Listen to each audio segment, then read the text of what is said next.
Hey guys, Dr. Berg here. In this video, we're going to discuss olives, olive oil, and olive leaf, okay? Olive leaf extract. So, first of all, olives have been around for a long time. It's actually considered a fruit, really good in preventing clotting. Now, that's going to help with strokes. So many people are on medication to thin their blood. Well, olives are our natural blood thinning agent without any side effects.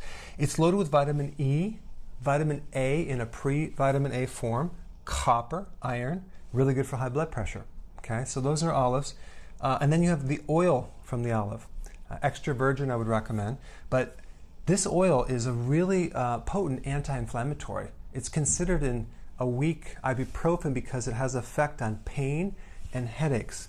There's a lot of studies on cancer and how it can actually improve the risk of cancer. Loaded with vitamin E. It doesn't have a lot of vitamins, but vitamin E it does have, but it does support the cardiovascular system, and it also is good to improve if there's any type of damage in the artery wall, which is always the precursor for a clot. So it's good for the heart, it's good for blood sugars.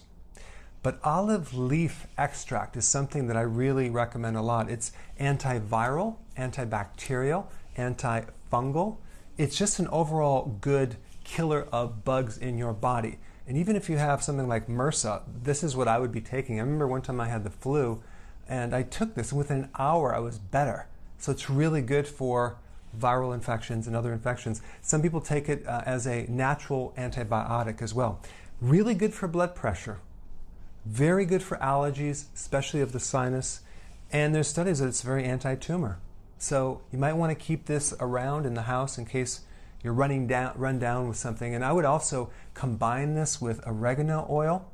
You can have them those little pearls, and olive leaf extract for a really good antimicrobial natural remedy. All right, thanks for watching.